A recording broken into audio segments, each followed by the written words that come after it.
بات کریں گے ڈی ایس پی عثمان حیدر کیس کی۔ ڈی ایس پی عثمان حیدر کیس میں بڑی اہم پیش رفت سامنے آئی ہے۔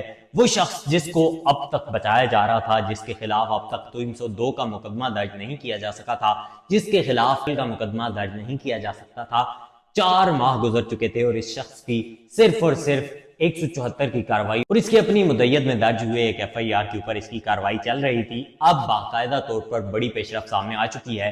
اس ڈی ایس پی عثمان حیدر کے خلاف باقاعدہ طور پر 302 کا جو مقدمہ ہے وہ درج کر دیا گیا ہے، اور یہ کل کا مقدمہ باقاعدہ طور پر مقتولہ سمیہ کی بہن تہمینہ شوکت کی مدیت میں درج کیا گیا ہے۔ ڈی آئی جی انویسٹیگیشن کی جانب سے کہا گیا ہے کہ یہ شخص اپنی بیوی اور بیٹی کے مقدمے میں ملوث ہے، ملزم ہے، اس کے خلاف سخت سے سخت جو انویسٹیگیشن ہے وہ کی جا رہی ہے، اور اس کے ساتھ ساتھ ڈی آئی جی انویسٹیگیشن کا کہنا ہے کہ اس کو قرار واقعی سزا دلوانے کے لیے اس کے خلاف ایک مضبوط چلان پیش کیا جائے گا جو کہ مرتب کیا جا رہا ہے۔ یہ کیونکہ ایک ڈبل ہے اور ایک بہت ہی ہینس آفینس ہے۔ ہماری جو پوری ٹیم ہے، میں اس کو مبارکباد دینا چاہوں گا، انہوں نے بہت اچھی تفتیش کی اور ٹیکنیکل تفتیش کر کے پراپر جو ایک سائنٹیفک بنیادوں پر تفتیش ہوتی ہے اس کے بعد ملزم کو نہ صرف بے نقاب کیا، ملزم خود جو کہ ایک پولیس کا ایک گزٹڈ آفیسر تھا اس کو بے نقاب کیا، اور اس کو اب انشاءاللہ ہم پراپر تفتیش کر کے مضبوط چلان بنا کر کیفر کردار تک پہنچائیں۔ اس کے ساتھ ساتھ ایک بڑی اہم پیش رفت اس کیس میں مزید ہوئی ہے کہ آج اس کو عدالت میں پیش کیا گیا تھا۔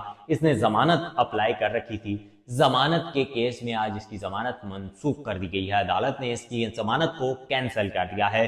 اب باقاعدہ طور پر اس پر 302 کا مقدمہ اور 201 کا مقدمہ دائر کر دیا گیا ہے، جو کہ اس کی اپنی بیوی کی، مقتولہ بیوی کی بہن تہمینہ شوکت کی مدیت میں درج کیا گیا ہے۔ ہمیں یہ ڈاؤٹ تھا کہ یہ جب مرتا تھا شاید اس کو کوئی چوٹ لگ گئی ہے، خنسا کو اس نے چھپا لیا ہوگا، لیکن ہمیں تو یہ امید بھی نہیں تھی کہ یہ خنسا کو بھی دے گا۔ اس کا دکھاوا تھا پیار کا، یہ صرف اپنی دوسری بیوی کو خوش کرنے کے لیے اس نے یہ سارا کام کیا ہے۔ میں بس یہ چاہتی ہوں مریم نواز صاحب سے کی سزا سنائیں اور اس کے بھائی کو بھی اریسٹ کریں، اور اس کی جو بیوی ہے نا اس کو اریسٹ کریں، اور سالے اس کے ملوث ہوں گے، بہنیں اس کی ملوث ہوں گے۔ یہ ایک بندے کا کام نہیں ہے، یہ تقریباً پورا گروپ شامل ہے اس میں۔ سے قبل یہ کہا جا رہا تھا پولیس کی جانب سے کہ جو مقتولہ کی ماں ہے اس کی مدیت میں یہ کیس درج کیا جائے گا، لیکن اب مقتولہ کی جو بہن ہے اس کی مدیت میں یہ کیس درج کر لیا گیا ہے، اور اب باقاعدہ طور پر 302 کی کارروائی کا آغاز اس شخص کے خلاف ہو جائے گا۔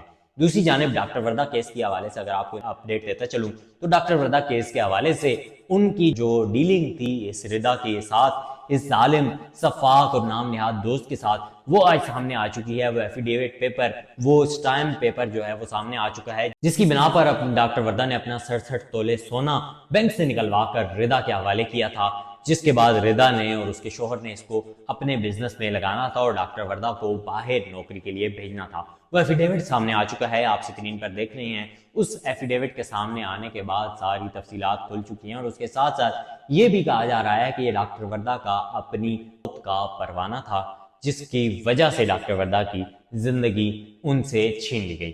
ڈاکٹر وردہ کیس میں اور اہم پیش رفت یہ بھی سامنے آئی ہیں کہ ڈاکٹرز کی جانب سے باقاعدہ طور پر جو ساری کاروائی ہے اس پر اطمینان کا اظہار کیا گیا۔ شمریز کی قتل کے بارے میں 2 باتیں کرنا چاہوں گا۔ پہلی بات تو یہ ہے کہ ہمیں خوشی ہے کہ ایک جہنم واصل ہو، اگر کہ ایویڈنس اریز کرنے کی جو بات کی جا رہی ہے، اگر کسی کے ذہن میں یہ بات ہے تو یاد رکھیں یہ ہیلتھ کمیونٹی، یہ ایبٹ آباد کے لوگ، سول سوسائٹی، وکلاء حضرات، میڈیا، پورا ایبٹ آباد اور پورا صوبہ بلکہ پورا پاکستان اس کے خلاف انشاءاللہ اٹھ کھڑا ہوگا۔ اگر ہم نے یہ محسوس کیا کہ یہ ایویڈنس اریز کرنے کی کوشش کی جا رہی ہے تو پھر اس کے بعد یہ انتظامیہ اور سارے لوگ اس ہمارے احتجاج کے ذمہ دار ہوں گے۔ ابھی جے آئی ٹی جو ہے وہ اپنا پراپر طریقے سے وہ بھی کام کر رہے ہیں اور انویسٹیگیشن جاری ہیں۔ جو مرکزی ملزم ہے وہ تو آپ کو سی سی ٹی کیمرے میں آپ کو ویڈیو آپ نے دیکھی ہوگی، جو بندہ یہاں سے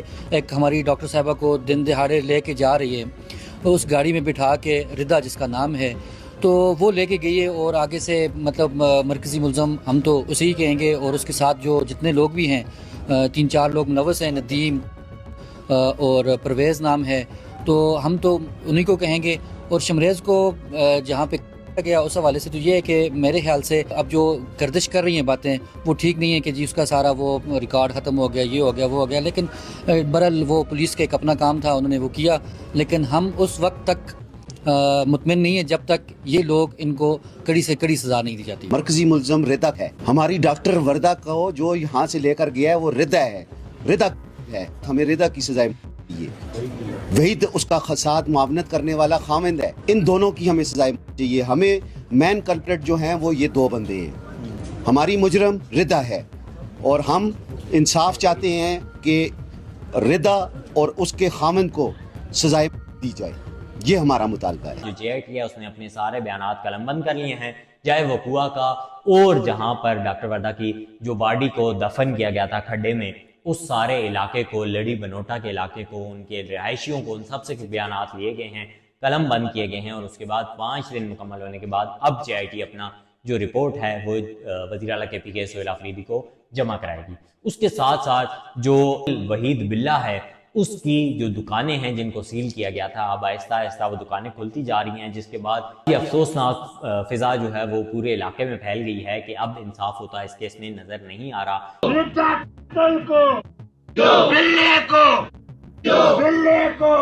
کیونکہ جس شخص کی دکانیں لوٹ مار کر کے بنائی گئی تھی, جس شخص کی دکانوں کو سیل کیا گیا تھا اور یہ کہا گیا تھا کہ اس کی ساری جو ایسٹس ہیں ان کو دیکھا جا رہا ہے, اب وہ آہستہ آہستہ کھلنی جا رہی ہیں, آہستہ آہستہ کھلتی جا رہی ہیں. آپ زیر تصویر آپ کے سامنے اسکرین پہ چل رہی ہے, یہ اسی وحید بلّہ کی دکان ہے, جس کے بعد اس کی اب دکانیں آہستہ آہستہ کھلنے لگی ہیں. اور اب اہل علاقہ میں یہ تشویش توڑ گئی ہے کہ اب کیا ڈاکٹر وردہ کو انصاف مل پائے گا, لیکن اسی امید کے ساتھ کہ ڈاکٹر وردہ کو انصاف ملے گا اور ڈی ایس پی عثمان حیدر نے جن اپنی بیوی اور بیٹی کو کیا ہے ان کو انصاف ملے گا. اسی امید کے ساتھ ہم اس ویڈیو کا اختتام کر رہے ہیں. مجھے دیجیے اجازت. اللہ حافظ.